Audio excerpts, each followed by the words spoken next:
Hello everyone, it's me Andrea. Today I show you an art journal page I made, and basically in the series of my face drawing, and it's a while ago I made this, and I think it was my, I don't know, fourth or fifth attempt of drawing a face seriously. So now I start here with different sort of paint, acrylic paint here with this skin tones, but didn't really like it. So I think it's always better you mix your own paint. But that's what I have and what I tried. I told you before, I still struggle with shading, but the good thing with acrylic paint is you can put layers and layers and layers on top. When you make a mistake, use different paint and put it on top. So that's a good thing, and that's what you can see me doing here. That's at the moment it looks a bit scary. It will get better, promise.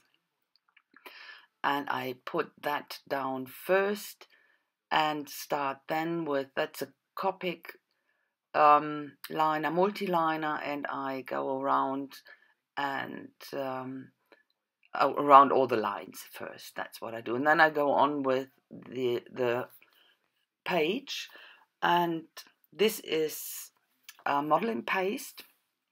I wanted to have it around her face as a ray-like thing, you know. That's why I use this catalyst and try to get this rays, and because this page is about shine, so that's what I try to do here, put more modeling paste on. I'm struggling here a bit with the sun. It was early in the morning when I made that, and the early morning sun is shining in here. So, when it was a bit too much for me. So when it was half sort of dry, I went over with this cutted credit card to scrape some stuff off, to make it even a bit rougher, actually, a bit more distressed, and have it not that thick, because what I wanted to do is, I have an awful lot of, here you can see the structure or the texture leaving behind. I have since an awful while, long while, this leaf metals for gilding, and never used it. So that's what I tried to put around her face. First I got some acrylic paint down. That's Amsterdam acrylic paint, one of my favorites, really greenish blue. I love this color, absolutely beautiful.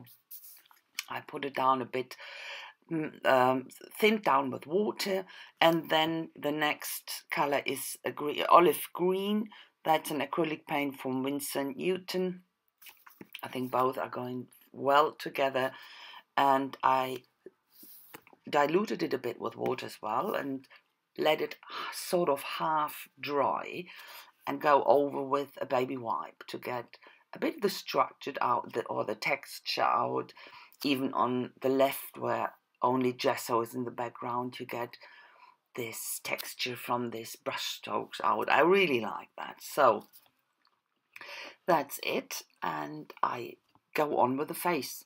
First I start with the eyes, and I give her blue eyes that it correspond with the page there, and then usual stuff, white for the eyes, as you can see here, and then the lips, not that dark this time. I will go over with a bit of shading later, and because of all this acrylic on top, I work with my brush, big brush Pitt pens from Faber-Castell. They are absolutely fantastic to blend them in with your fingers when you put them on acrylics. It's really good. You can work with that, and it makes it a bit more easy. And then for shading inside and outside around the eyes, I use, this is graphite, aquarelle graphite. I use, pick it up with a paint, or with a water tank brush. So then for the lips, I use my Stabilos, because I don't have the right red colors for it, and the stability. You can use it like the Pitt pens. When you put it on acrylic, it's easily to blend out, because before that ink dries, it takes a time, and you can work on that as long as it's not dry. So the next step was I'm using this red violent acrylic paint from Amsterdam as well. Because I thought the background was a bit boring with only these two colors. So I put it on and washed it off a bit with baby wipe again. I only wanted to have a hint. And now I start with this leaf metal. I wanted to get rid of that. You never use it. I started out using it a few years ago, when you had this craze with stamping with glue and then put the leaf metal on top. And I never do that actually. And so I put that around her face and a bit on the bottom of the page, and use a later on top of the left of that page. And these are the letters I use. First I gesso them, of course, and then I use this copper. That's acrylic paint I got from Martina. So this has dried now completely. That's always important. Let it dry completely, and then you can go over with this. That's a very rough sponge. You polish it and get rid of the loose stuff as well. So, and this was, with these letters, they were too big, so I couldn't get them in one line over the page. It would always cover something. So I arranged them in this way, and I think it looks much better than having the lines, the letters in one line.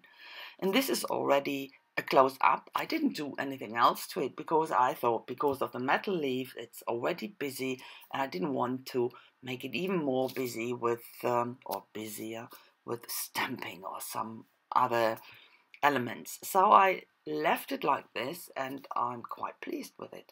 And I got rid of a lot of this metal leaf, so I was very pleased. That was the reason of this page. No, not really. So I hope you like it, and give me the thumb up if you like it, comment if you like it, and if you like my channel, subscribe if you haven't done it yet. So thanks for watching, guys, and I hope I will see you soon. Have a great time. Bye bye.